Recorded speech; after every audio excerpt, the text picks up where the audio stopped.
المباراة هذه كما هو سئل هي مباراة نهائية. أكيد احنا حققنا ممكن شوية المطلوب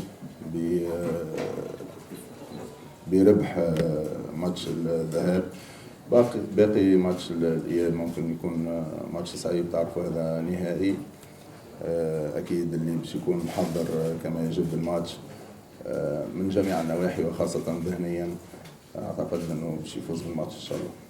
مثل مباراة الذهاب أكيد أي مدرب وأي فريق باش يكون حاضر على زوج مستويات، الدفاعي والهجومي. من الناحية التكتيكية كما سألت، يعني تعامل الفريق لما يكون عنده الكرة وتعامل الفريق لما يخسر الكرة، أكيد احنا محضرينه ومع اللاعبين اللي عندنا إن شاء الله نكونوا مركزين من الناحية هذه.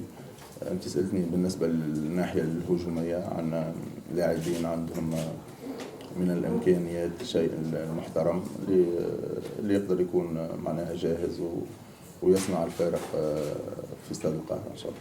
شوف معناها احنا ديما ماذا بينا نتجنبوا التصريحات هذه، وبالعكس تربيتنا واخلاقنا ومعاملاتنا حتى كي نتكلموا مع اللاعبين بتاعنا، حتى كي تحس انه انت اقوى من الفريق الثاني، بالعكس لازم تحترم الفريق وتحترم مكونات الفريق. وبالنسبه لنا نادي الزمالك نادي كبير وعنده قاعده جماهيريه كبيره، وفي السنين الاخرى نعتبر كان نادي كبير، الارقام هي اللي تتكلم عليه، وعنده لاعبين ممتازين بصراحه. الحقيقه يمكن نستغرب شويه من التصريح، لانه مثلا نشوفوا صاحب المركز الأول في الدوري المصري بيراميدز، ومن أحسن الفرق اللي تلعب في الكونفدرالية فيوتشر، ما عندهمش قاعدة جماهيرية كبيرة وحديثي العهد معناها، فهمت؟